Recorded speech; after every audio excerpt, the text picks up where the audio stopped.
Analizamos este proceso de transición presidencial de Laura Fernández con el analista Mario Quiroz, que nos acompaña con nosotros en esta mesa de análisis. Don Mario, muy buenas noches. Muchas gracias por acompañarnos. Buenas noches, un gusto como siempre estar aquí. Muchas gracias. Don Mario, estábamos viendo ahí la nota previa de lo que fue la conferencia de prensa en Casa Presidencial el día de hoy, con este anuncio que nos toma un poco por sorpresa, pero queríamos analizar y conversar con usted, ¿es más un acto simbólico o realmente esto va a facilitar ese proceso de transición que quiere hacer el gobierno con la mandataria Fernández? Javi, muy buena pregunta.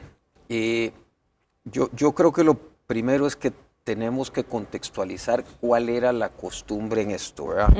Entre el periodo de la elección en febrero o en abril, en el caso de segundas rondas, y la toma de posesión en mayo, eso ha funcionado tradicionalmente como un espacio donde no pasaba mucho y había dos lógicas, ¿verdad? Como con un vacío, ¿verdad? Ahí. Pero servía para tres cosas, yo creo que esenciales. Uno, separar legitimidades de mandato, gobierno saliente, gobierno entrante, ¿verdad? Porque el mandato está recién otorgado. Dos, permitía reacomodos y, digamos, frenos naturales, ¿verdad? Siempre hay ajustes, transiciones, conversaciones que incluso un presidente entrante tiene que tener de cara a su próximo mandato, ¿verdad? Y tercero, creo que producir responsabilidades y deslindar responsabilidades nítidas, ¿verdad?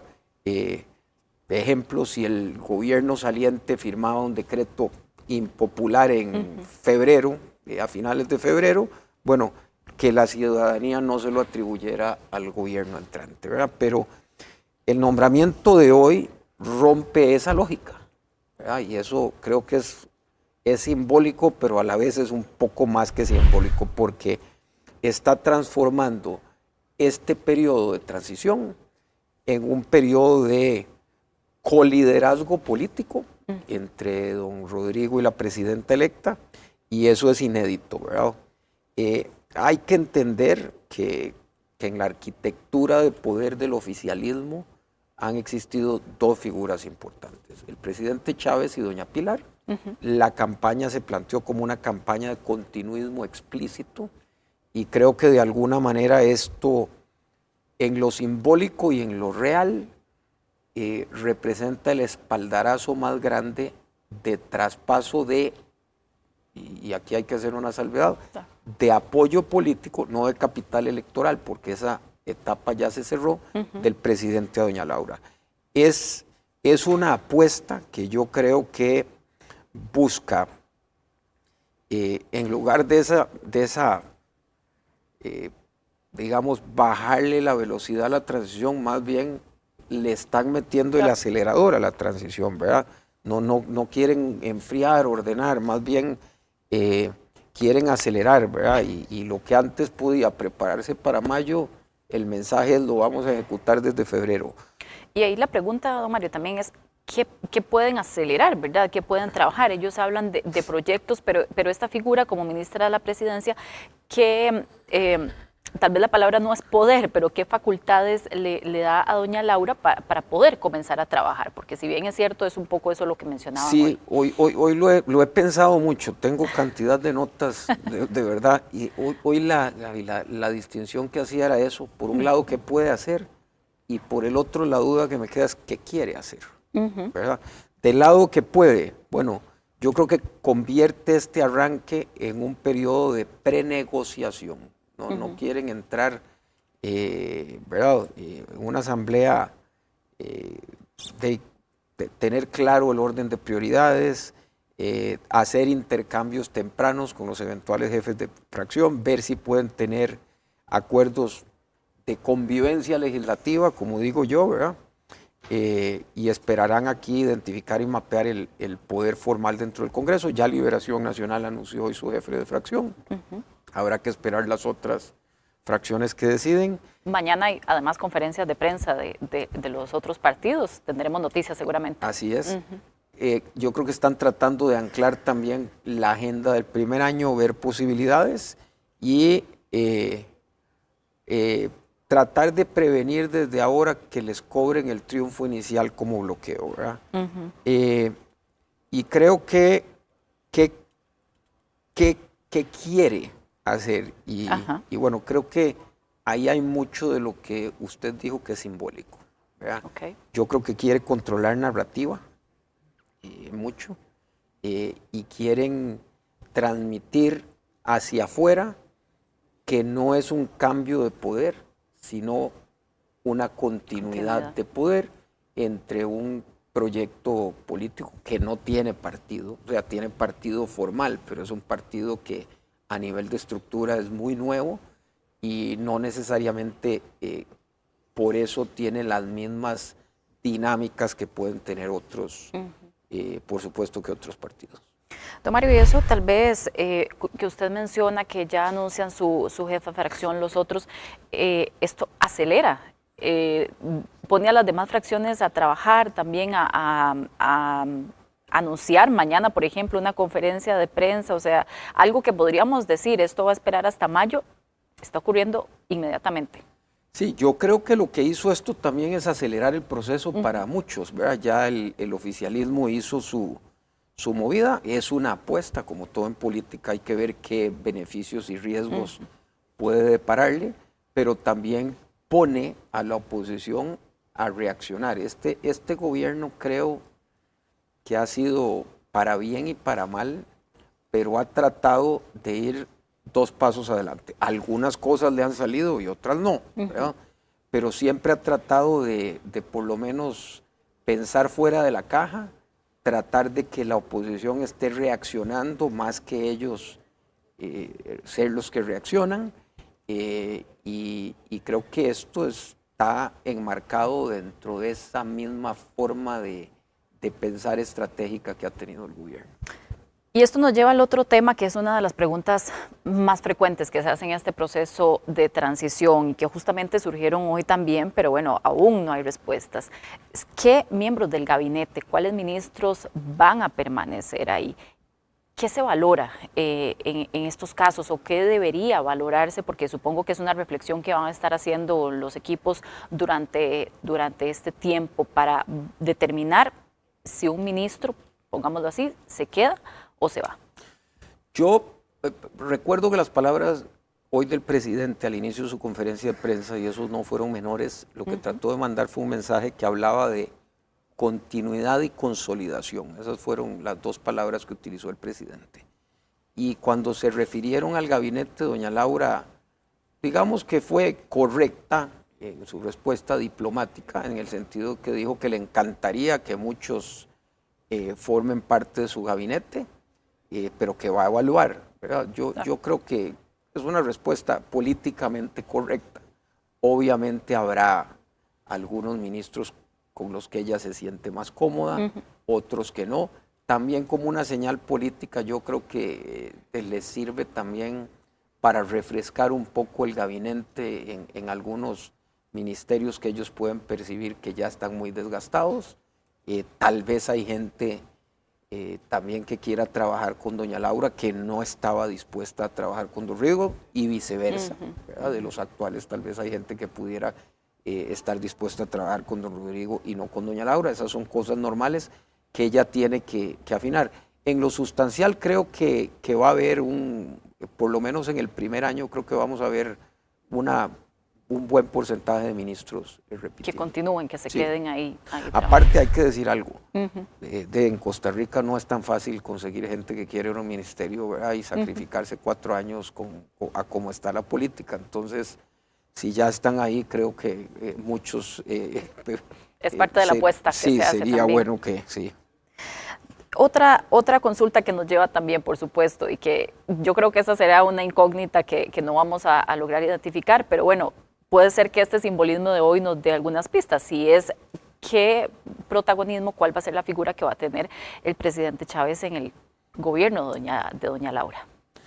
Eso, bueno, hoy cuando le hicieron la pregunta, doña Laura, también políticamente correcta, dijo que le encantaría tener al presidente del gabinete. Que siempre lo ha dicho. Sí, el presidente dio una respuesta igual de políticamente correcta, que bueno, que habría que ver, porque doña Laura había sido su subalterna y él que es algo que tendrían que conversar.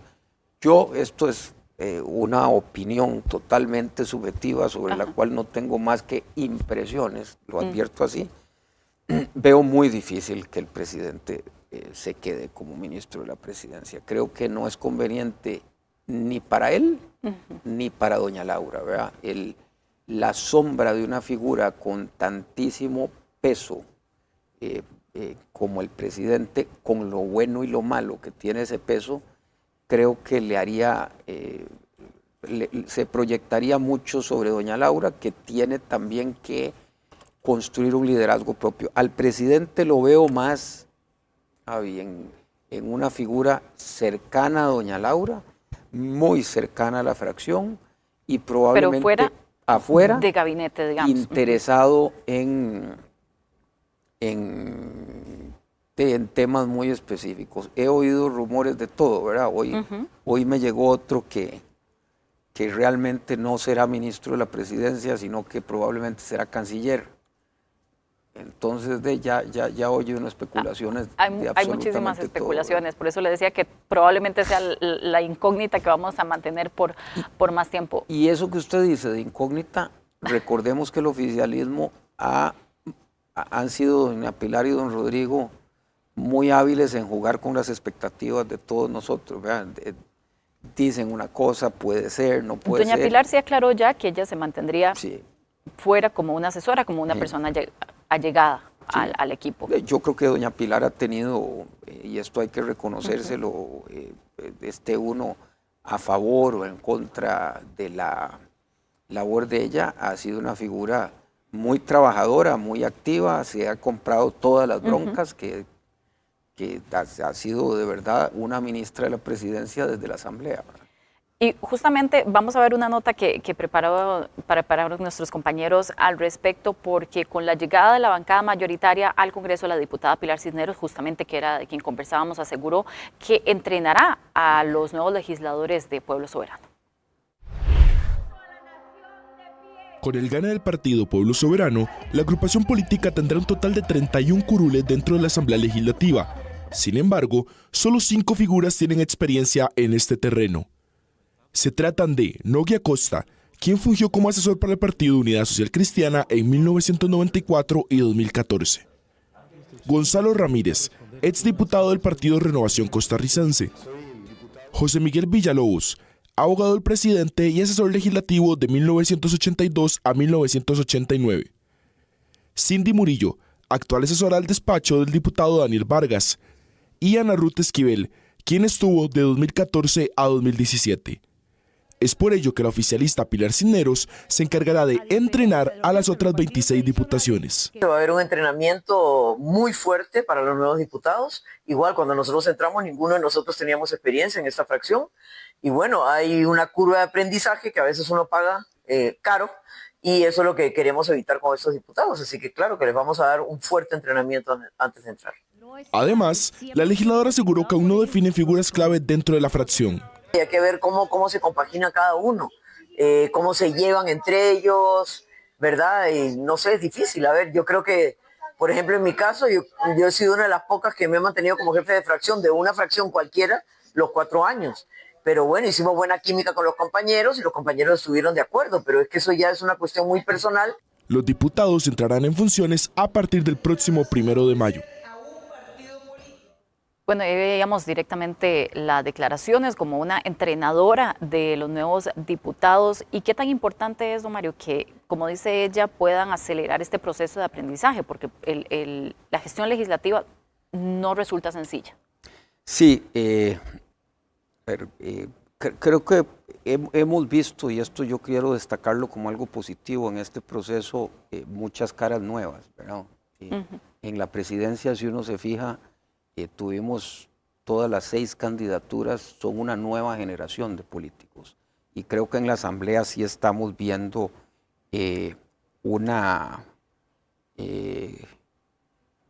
también una renovación, no solo de Pueblo Soberano, en muchos partidos. En Liberación Nacional llega muy poca gente con experiencia legislativa.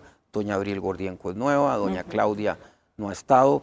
tal vez los que más experiencia tienen son los del Frente Amplio, que sí hay muchos que han sido asesores, ¿verdad? Entonces yo creo que en general a la Asamblea lo que está tratando doña Pilar, y eso es parte, y ahí se vincula con lo de doña Laura, es acelerar el tiempo de instalación, ¿verdad? Y entender que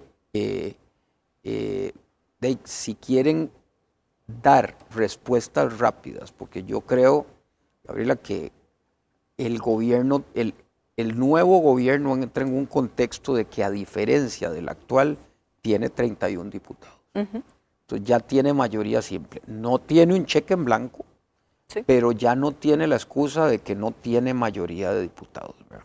Hay algunas cosas que sí, no puede hacer y tiene que negociar porque no le dieron un cheque en blanco, pero ya la excusa de dar resultados se agota ese tiempo. Y hay una gran expectativa, además. Y hay un manejo de expectativa exactamente, ¿no? Entonces, creo que ellos sí tienen que acelerar ese tiempo de instalación porque tienen que dar resultados rápidos en seguridad y respuesta al crimen organizado. Creo que eso es algo que todos tenemos una gran expectativa. 2, creo que tienen en economía cotidiana que dar resultados, proyectos de gestión de gobierno, que cómo hacer el Estado más ágil, y creo que además hay una enorme responsabilidad de todos en ver cómo mejoran la relación ejecutivo-asamblea legislativa hacia futuro. Esperaría uno que teniendo 31 diputados esa fluidez sea mayor, porque hay que reconocer que las últimas 3 administraciones en Costa Rica, don Luis Guillermo, don Carlos y don Rodrigo, han tenido una fracción minoritaria frente a otros bloques mayoritarios de oposición más grandes. Aquí volvemos a una situación que no teníamos desde 1990. Y precisamente sobre esa misma línea que usted menciona, dominar y mantener la presidencia de la Asamblea Legislativa será uno de sus metas, probablemente. Eso les permitiría también mantener un mejor control de todo este plan que ellos tienen como oficialismo. Sí, van a poder mantener, que esto es algo inédito de nuevo desde el 90, van a poder mantener por sí solos, sin acuerdos, la totalidad del directorio. No vamos a ver las mismas negociaciones internas para configurar el directorio. Las sesiones de elección del directorio creo que van a ser para todos nosotros, prensa y analistas, más cortas, más rápidas, las del 1 de mayo.